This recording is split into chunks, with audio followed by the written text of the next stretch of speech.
Before I met James, I was smoking roughly 15 to 20 cigarettes a day. And that worked out roughly about every hour I was smoking. Like my whole day sometimes just centred around smoking, especially when we started working from home during COVID, because I could kind of smoke whenever I wanted. And so I was just, anytime I felt slightly stressed or something didn't make sense at work or anything like that, it was, my first instinct was just, let's go have a cigarette and think about it.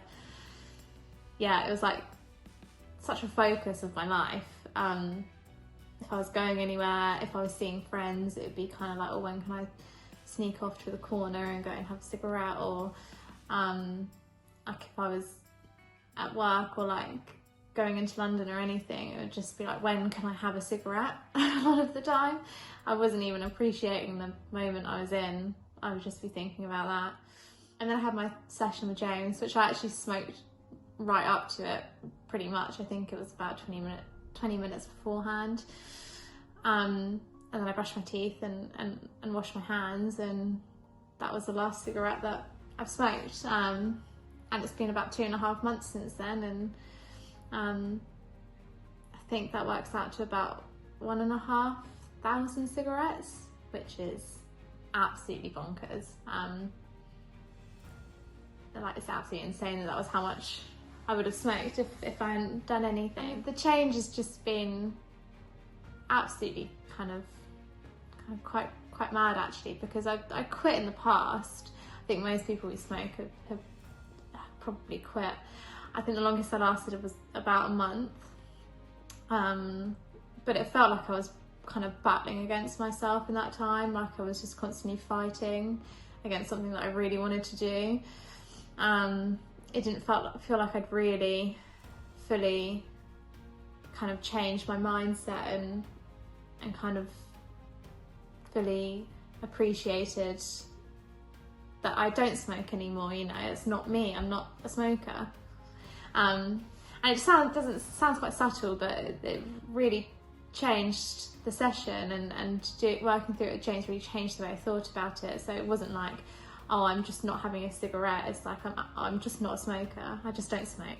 It's felt more natural this time round, and like I said, I'm 2.5 months in, which is by far the longest I've ever gone. And I don't really think about it nowadays. I just don't have, it's just not really part of my daily life. And it's helped me to just kind of focus on all of the things that were made so much harder, really, and by me smoking. You know, I used to exercise quite a lot, but I couldn't really progress, and I wasn't really getting any better because I just pretty much constantly felt like I was going to cough up a lung every time. So it's been amazing to be able to kind of push myself with exercise, and actually feel like good at the end of a workout, rather than just feeling like, you know, I need to lie down or like I need a cigarette.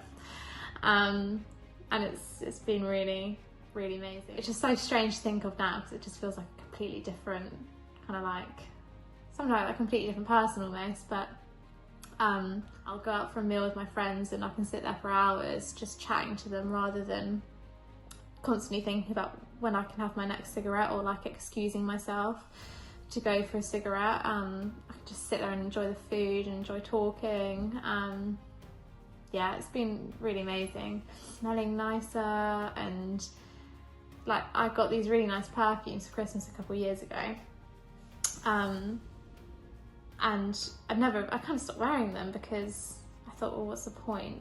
I'm just gonna smell like smoke anyway within an hour or however long until I have my next cigarette. And I've been using them every day, and it's nice to be able to smell nice and kind of all those little things. And I don't think I would have been able to do it without James's help and him helping me to change my whole mindset around smoking, you know, and how I viewed it, you know, being a non-smoker rather than an ex-smoker. It's such a subtle thing, but it's really important actually when you do come to quit, and making sure that you're successful and not just kind of, like I said, every other time I tried to quit, I've just been battling against myself almost, rather than kind of doing it for myself. So yeah, I would 100% recommend James to any of them. I've recommended him to loads of my family and friends as well who smoke. So yeah, don't hesitate. Thanks, James.